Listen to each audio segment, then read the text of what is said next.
Hi everyone, I'm Nicole from Wild for Change. Today we're speaking with amphibian biologist Dr. Kerry Kriger, founder of Save the Frogs. Save the Frogs began in 2008 and works across the United States as well as around the world to prevent the extinction of amphibians and to create a better planet for humans and wildlife, while also empowering ordinary citizens to contribute to the betterment of the planet. According to Save the Frogs, frog populations have been declining worldwide at unprecedented rates, and nearly one-third of the world's amphibian species are threatened with extinction. Up to 200 species have completely disappeared since 1980, and this is not normal. Amphibians naturally go extinct at a rate of only about one species every 500 years. Some advancements made by Save the Frogs includes prevented the construction of a 12-story restaurant and apartment complex on top of one of Canada's last three populations of Fowler's toads, stopped the city of San Francisco from destroying the Little Yosemite Canyon stretch of Alameda Creek, which is a prime breeding habitat for foothill yellow-legged frogs, assisted with or independently led the construction or restoration of 29 wetlands, including over 1,000 volunteers, and have dispersed nearly $100,000 in grants to 47 amphibian conservationists in 16 countries. A warm welcome and thank you, Dr. Kerry Kriger, for joining us today. Hi, Nicole. It's great to be here. Thank you for coming here and sharing with us your knowledge about frogs and amphibians. I wanted to begin with just if you could share with listeners why you love amphibians and how Save the Frogs came into existence. Okay.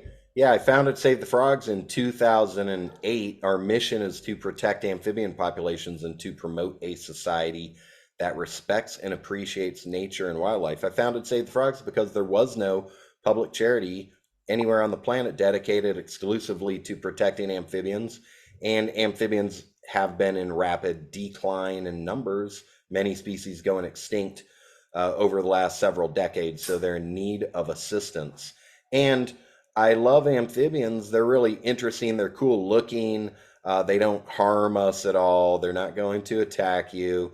They make cool sounds when they're calling. And I think they kind of bring us back to a time long in the past when there was a bit more nature. Usually frogs are out in natural places. And I just really like them a lot. I spent a lot of time in Australia. I did my PhD research there from 2003 to 2007 and was out in the rainforest with frogs a lot. Before that, I didn't actually have any kind of frog fascination growing up. I'd see them occasionally, didn't think about them too much, but for my time in Australia, just spending a lot of time with frogs, you get to like them a whole lot. When I finished up my PhD research, frogs had not been saved. There was a lot to get done, and that was my area of expertise. And I didn't see any reason to change to any other branch of environmental conservation. So I've just kept on going for about 20 years, been deep in the world of amphibian conservation. There's always plenty to get done, and there's plenty that everybody out there can do to save amphibians. So I remain optimistic about the state of amphibians and the environment. Yeah, wow. Well, thank you for all the work that you've been doing and raising awareness about their need of protection and support. So, what do you do when you're working across the globe? What does your work specifically entail to help save frogs?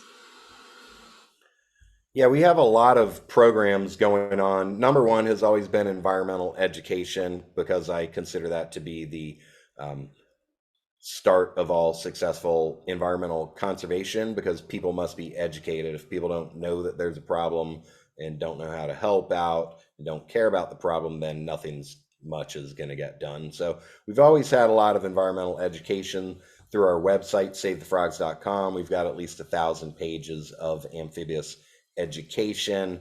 Wow. I've given about 450 presentations to school groups, community groups, government agencies. um, I visit a lot of universities, meet with researchers and undergraduates, grad students. We also have legislative programs. We've gotten the U.S. Fish and Wildlife Service to prohibit the importation and interstate transportation of 201 salamander species that are known to carry a deadly disease. Those species are primarily in Europe and outside the US, and we don't want them entering the US because there's a disease, Batrachochytrium salamandrivorans, that has been causing die-offs of amphibians in Europe. Not yet here, fortunately. So we got that implemented about 5 years ago, and that has reduced the importations of those species by 99%, and we still don't have that disease in the US. So that was a big success. We've also gotten the city and county of Santa Cruz, California to stop or make illegal the importation and possession of American bullfrogs, which, while American bullfrogs are native to the eastern half of the US, they are not native to the western half of the US, and they cause huge amounts of problems. They're a very large frog, largest frog in North America. Frogs eat whatever they can fit in their mouth, and those frogs eat a lot of native wildlife. They also spread disease, and they're being imported into the US, at least a couple million a year, most of them coming from frog farms in Asia. So Hmm. we've also been working with the state of California to prevent the importation statewide, and we have gotten the state of California to stop their plans to open up Tesla Park, which is a reserve about an hour east of San Francisco. They wanted to open it up to off-highway motor vehicle recreation, so that they'd have ATVs and motorcycles destroying the land in there. There's 5 Wow. endangered amphibians. We got them to stop that. So we have various legislative campaigns, and we also do habitat restoration, planting trees in Ghana, West Africa. We planted about 15,000 trees to reforest habitat for the critically endangered giant squeaker frog. And we've been building wetlands across the USA and Mexico, and teaching people how to build backyard ponds and even larger wetlands on their property, because habitat destruction is the number one cause of amphibian population declines. So if we can get people to create habitat, restore habitat, protect habitat, that's one of the best things that we can do for amphibians. Yeah. Wow. You've done so much incredible work. Thank you. Yeah, and especially with the legislative process. I mean, when you can get things passed legislatively to protect any kind of animal or wildlife, it goes a long way. And I mean, being able to save that conservation area where Tesla wanted to have that ATV, Yeah, it that would have wasn't, I'll just clarify, it was not the company Tesla. It just happens to be called Tesla Park. got it. Got it. Well, it's great that you were able to, Save the Frogs was able to stop that from happening Yeah, and and just tearing up more wildlife area. yeah, as you had mentioned, there was a company who wanted to develop land in Canada about 11 or 12 years ago. They were going to build on top of Fowler's toad habitat, and there's only 3 populations of Fowler's toad in Canada. And we had a Save the Frogs Academy class, and each week the students would do their homework would be to try to stop that from happening, and eventually the developers canceled that project, because it became too controversial and they were not able to pre-sell the apartments. So to date, those toads are still there and nothing has been built. Oh, excellent. Excellent. That's so, um, it's relieving for me to hear that and learn about that. So thank you. Um, so I know I mentioned that in the beginning that 200 species of frogs have become extinct since 1980. And I read that 2,000 species right now are threatened with extinction. So besides losing their habitat, is there anything other main threats to their existence? Yeah, there's actually 6 primary threats to amphibians. So habitat destruction is number 1. Mhm. And number 2 is chytrid fungus and the disease chytridiomycosis, a potentially lethal skin disease of amphibians, caused by the chytrid fungus Batrachochytrium dendrobatitis, which has caused most of the damage. There is also a second chytrid fungus that causes problems for amphibians, as I mentioned, Batrachochytrium salamandrivorans, that affects primarily Mhm. salamanders. So the chytrid fungi cause a lot of problems because they spread really easily. Humans ship about 100 million amphibians around the world each year intercontinentally for pets, food, bait, laboratory, and zoo trade. And when sick amphibians get released into the environment, or when the water they were held in gets released, because chytrid fungus has waterborne zoospores, then the chytrid Oh, fungus does a really wow. good job of um, impacting living in different places, different climates. But it does best in cool, wet places. That's usually the mountains. So the amphibians in the mountains have been significantly impacted. Probably about 100 amphibian species have gone completely extinct because of the chytrid fungus. That makes chytridiomycosis the worst disease in recorded history in terms of biodiversity. So Wow. yeah, so stopping the spread of chytrid fungus is super important. Other issues are pollution and pesticides because all of those bad chemicals get brought down into the rivers, in the streams and the ponds where the amphibians are breeding. Amphibians have permeable skin. And global warming, climate change, amphibians are dependent on wet places. So if there are prolonged droughts, if the cloud forest dries up, if their ponds dry up, then they don't have a place to breed. And that's been causing problems in different parts of the world. Over harvesting for the pet and food trades, people are taking colorful frogs usually out of the wild, such as poison dart frogs, and using them as pets, shipping them out to different parts of the world. Usually, a lot of those are coming from Latin America and they're being shipped to the USA or Europe or Japan for use as pets. Bigger problem, though, probably is the food trade, in that about 1 billion frogs a year are eaten, wild caught frogs. So that's clearly a lot of frogs. The number one consumer of frogs for food is Indonesia. They're also the number one exporter. The top importing countries are France, Belgium, and the USA.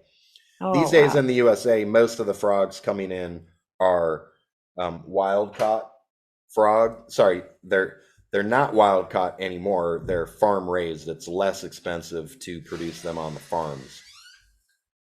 Mhm. Let me repeat all that. Um,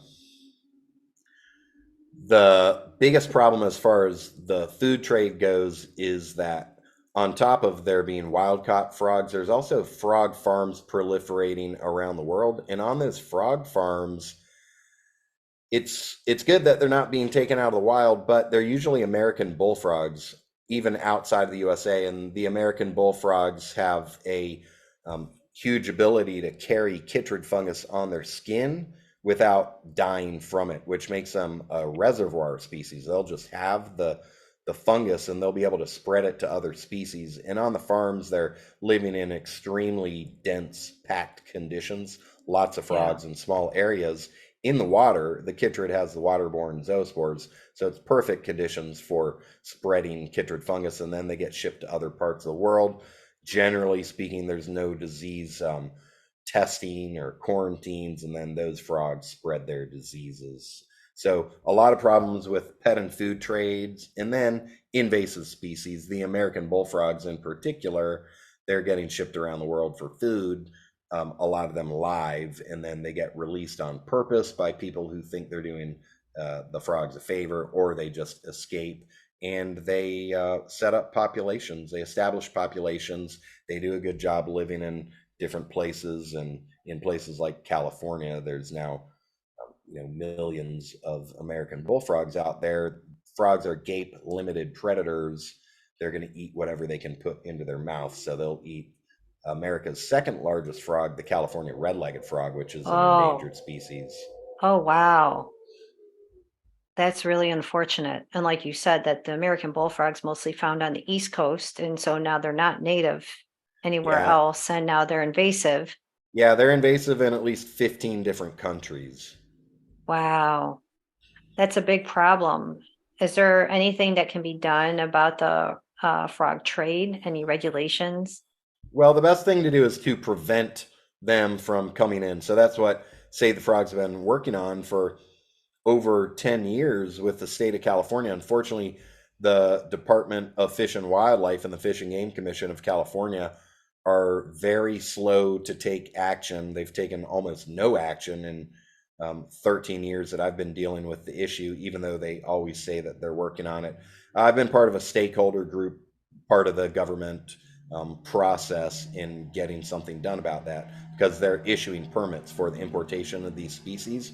So they And continue so to do it. they continue to do it. Yeah, the stakeholder process was probably supposed to take a year. It's taken about 5 years. This May, the Fish and Game Commission is meeting, and theoretically, they are going to be making some decisions. So I'd like to think that that will actually happen this year, as they say it will. But Hmm. based on past experience, who knows what would happen? It would certainly be better to have something at the federal level, as we got done with the U.S. Fish and Wildlife Service banning the importation and interstate transportation of the salamander species. So, Right. yeah, the legislative work, it's difficult because governments don't have the same priority as, most of us environmentalists. They've got a lot of competing interests, and they usually prefer to do nothing than to offend certain groups. Right. Right. I've found that true for myself as well, working on certain issues. But thank you for your continued fight. Yeah, well, I mean, I put so much time into it, I want to see it to completion. Yeah, yeah, I totally understand. I feel the same way. So, but thank you for that, for your persistence. Um, some people may not know what an indicator species is, and I know that frogs and other amphibians are indicator species. Can you explain what that means? Yeah, bioindicators are species that are thought to have trouble and go into population decline sooner than other species, and that's because they're sensitive to environmental change. With respect to amphibians, that's because they're amphibious, they're dependent on, or most species of amphibians are dependent on healthy land and water. So if something goes wrong in either of those, they'll have trouble. They cannot easily fly off to a new location like a bird could if their wetland gets drained or built on top of, or their forest Right, gets chopped down. And also, they have permeable skin. They can absorb all the pollutants and pesticides, so they're going to be sensitive to whatever's going on chemically in their environment. yeah, and I think that's a strong thing to point out about their skin, that it's so permeable that they can absorb all of these pollutants. And so like when we see that their population is declining, it's a clarion call for us to pay Yeah, attention. yeah. And so about 200 species have gone extinct in recent decades. That's an extinction rate that's thought to be thousands of times higher than is natural. And Right, as you said, a couple thousand species are known to be threatened with extinction. That means if we don't do anything to remove those threats, we can expect them to go extinct in the near future. In reality, the true number is certainly a lot higher because there's probably about 1,200 or so species that are considered data deficient. That means we don't know what's going on with their population. Usually, we don't know because their population is so small that they're hard to study, and small populations are more prone to extinction. So, a lot of those data deficient species are probably in reality threatened with extinction. right. So, that makes amphibians the most threatened group of vertebrates on the planet. That's very sobering and very scary to learn that, what's really happening out there, and to think, where these amphibians live, they're losing a lot of their habitat. And why are they losing their habitat? We're destroying rainforests for cattle grazing, or, to knock down trees so we can have paper or toilet paper and all of these things that now we're kind of like biting ourselves in the butt. It's like we're all doing this and we're kind of on this ride to not a good place. Yeah, cattle grazing is definitely a big problem in South America and Brazil, in lots of places in the world. But the cattle, they're not living in the forest. The forest gets chopped down so they have grass to eat. So, people who eat beef, if you can eat less beef, that's certainly a great way to help the environment. Right. So I know that Save the Frogs is, your message is clear about um, promoting a better planet for all of us, and stating that if the frogs go extinct, there is a definite cause and effect for other wildlife, for us, for our planet. Um, what can we do to help with the betterment of the planet, to help save the frogs, help save the wildlife, and help save ourselves?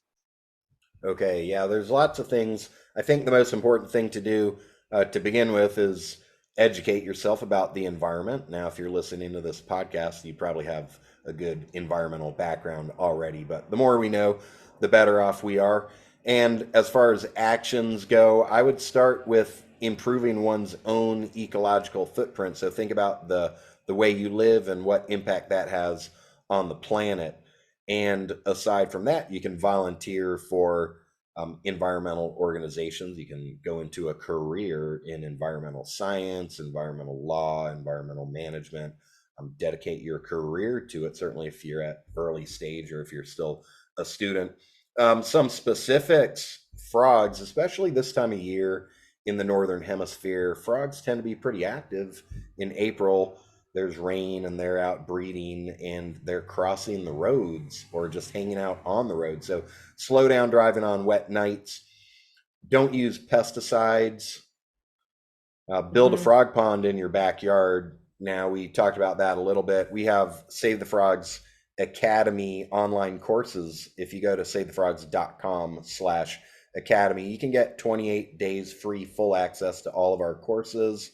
If you become a Save the Frogs member or apply for a Save the Frogs scholarship, then you can get full access to all of our courses. One of those courses is our wetlands course, and we have very detailed instruction on how to build a backyard frog pond. They don't have to be big. 1 meter across is plenty in a lot of places in the world to attract frogs and create some good frog habitat and have some frogs that are easy for you to see too. Turning off the tap, especially if you're in a dry part of the world, such as the Western US and a lot of places. The Colorado River does not make it to the sea. The Murray-Darling River in Australia does not usually make it to the sea. That's because all that water is getting taken out of the rivers and the tributaries, and that's drying up habitat for frogs. So turn off Right. the tap, conserve water, don't eat frog legs, reduce, reuse, recycle, use less plastic. Use rechargeable batteries. Certainly, if you're an amphibian biologist or someone who goes out at night with a headlight looking for animals using lots of batteries, use rechargeable batteries, dispose of them properly. Vote for the environment, vote for environmentally friendly politicians, look up their environmental track record. A lot of them won't even mention it. That usually means they don't care too much about the environment. Eat locally grown organic food if possible. So, locally grown, meaning it wasn't shipped from around the world, using up lots of fuel, contributing to climate change to get to you. Organic food, no pesticides on it if possible. Educate yourself. SaveTheFrogs.com. I mentioned Save the Frogs Academy, but even aside from Save the Frogs Academy, we've got about 1,000 pages of publicly accessible knowledge there. So anything I've been talking about with amphibians, probably more detailed up there on the website. Don't purchase wild caught amphibians as pets. It's best to not have a pet frog at all. But certainly if you are going to get a pet frog, make sure it was not taken from the wild. Do some research into it. Tell your local teachers about Save the Frogs, or if you're a teacher, we encourage you to get your students involved. And we have Save the Frogs Day coming up. The 15th annual Save the Frogs Day is April 28th, 2023. Save the Frogs Day takes place annually April 28th. So whenever you're listening to this, know that April 28th is going to be Save the Frogs Day. And we like it when people go out there and set up events in their own communities. We've had at least 1,500 known events take place in 60 plus countries for Save the Frogs Day. Save the Frogs has a grants program. We've given out about $120,000 worth of grants to amphibian conservationists. And this year we're giving out about $8,800 to help fund various Save the Frogs Day events taking place around the world. but it doesn't take a lot of money to hold an educational event. You can gather up some friends, or you know, get together with your local wildlife group, set up a frog walk out to a local stream, visit a school. If you're a teacher, you've already got the students there. We have a Save the Frogs art contest, and we've had participants from about 100 countries taking place in that. That goes Hmm. year round, so you're always able to go to savethefrogs.com/art and submit your finest frog art. We do the cutoff for judging each year is November 1st. Let's see, this year for the 15th annual Save the Frogs Day, on top of the various events that our volunteers are holding around the world, we have a free event April 27th and 28th. It's a 2 full days of wetland construction and restoration and education taking place at the Meridosha National Wildlife Refuge in Illinois. So you're Oh, invited. Yeah, yeah. that's for You're in me. Illinois. Come on down. It's April Yeah, 27th and 28th. Go to savethefrogs.com/wetlands-Illinois, and you can get all the info on that. There's lots of details, and register there.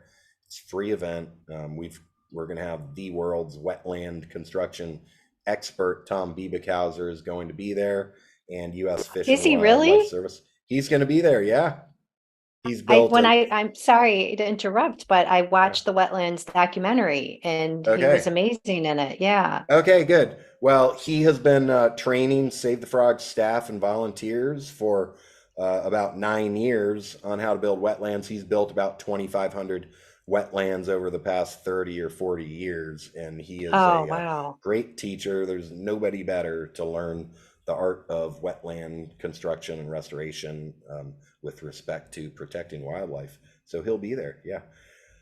Other That's things we've got Save the Frogs eco tours that take place usually once or twice a year. We'll go somewhere for 10 to 12 days with usually about 10 to 14 participants, and I'm on a lot of those tours. We'll always have a local wildlife guide, and those are great ways to get outside, experience nature and wildlife, usually in the rainforest, and experience some local culture, meet a lot of other frog enthusiasts. So we're working on a tour to Zambia in southern Africa. That'll be our first eco tour in Africa, and that'll probably take place at the end of December 2023.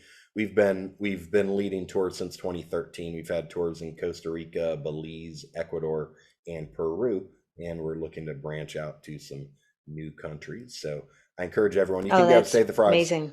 Yeah, go to savethefrogs.com/eco tours, and there's a little notifications form right there. You can put your name in, and then whenever we have a new tour, we will be sure to inform you. Just like Dr. Kerry Krieger mentioned that there's, what did you say? Thousands of educational videos and information on the website. I mean, you can go crazy there and learn Yeah, so much. I mean, yeah, you can I spend a spent a lot of whole time there. day, yeah, just looking at the website and just watching all these documentaries, which I was the wetlands documentary gave me the chills because of the way they were able to convey to the viewer just how monumental wetlands are, not just for frogs, but for us, which I didn't realize. Yeah, the Um, wetlands are, uh, on top of looking nice and being great places to visit and spend time. They're really important for wildlife. And even aside from wildlife, they're also doing us various ecosystem services. They serve as flood control.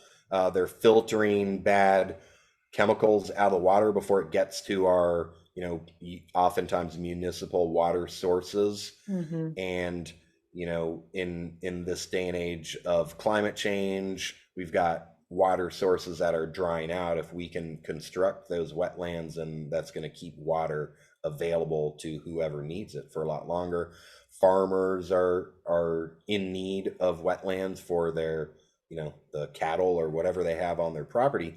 So fortunately, even though, as we said, cattle can destroy land, but fortunately, there are a lot of farmers. I know Tom works with a lot of farmers at ranches to build wetlands on the ranches, and they are many of them are generously contributing their land to, have wetlands built on the property.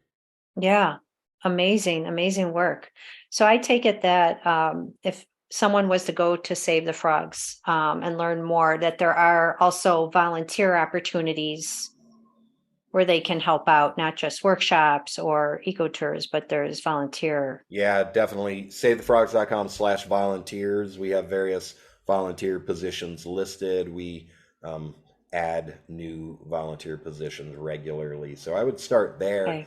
And even if you don't see something that's precisely what you're interested in, if you have some idea on how you would want to help, then definitely go to the contact page and send us an email, because we always want volunteers. Save the Frogs Day is definitely the number one way to volunteer. Just go organize an event in your community. We have a page. If you go to savethefrogs.com/day, there's a link there for how to organize an event. I actually just added a video yesterday. We had a Save the Frogs Day event planning session, Oh, okay. and I added that video there. So, yeah, number one way to volunteer is set up a Save the Frogs Day event. But even aside from that, let us know how you think you can help, and we can find something for you to do.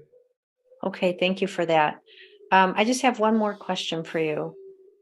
Does it depend on where a person lives in order to build a wetland, like in their backyard, to attract amphibians? Are there more places? Are there certain areas that would be more beneficial?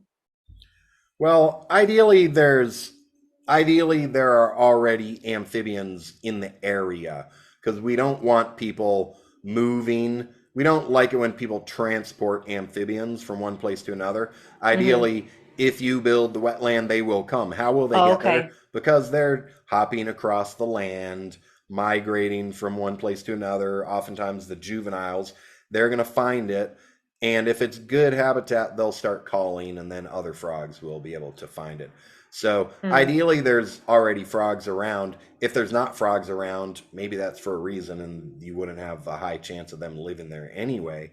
Um, but if you're in a super wet place and there's tons of wetlands already, then there's not too much reason to build a wetland. But that's not the case in most places where people live.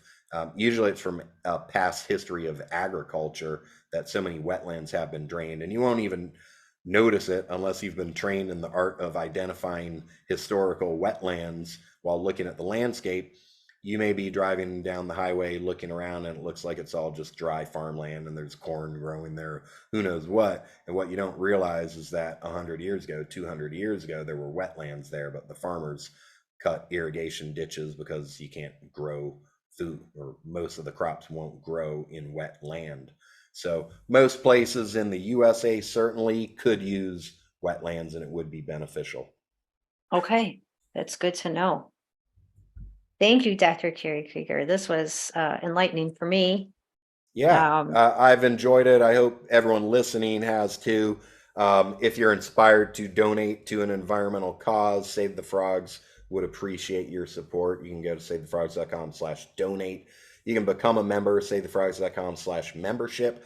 If you don't have funds to donate or to become a member, you can apply for a Save the Frogs scholarship at savethefrogs.com/scholarships, and that will get you access to a whole lot of educational material. And follow us on social media. We're on the major social media platforms at Save the Frogs. Thank you for all your work and your continued persistence to help save their populations. Yeah, my pleasure doing something good for the environment and spreading the word through this podcast. Yeah. Thank you.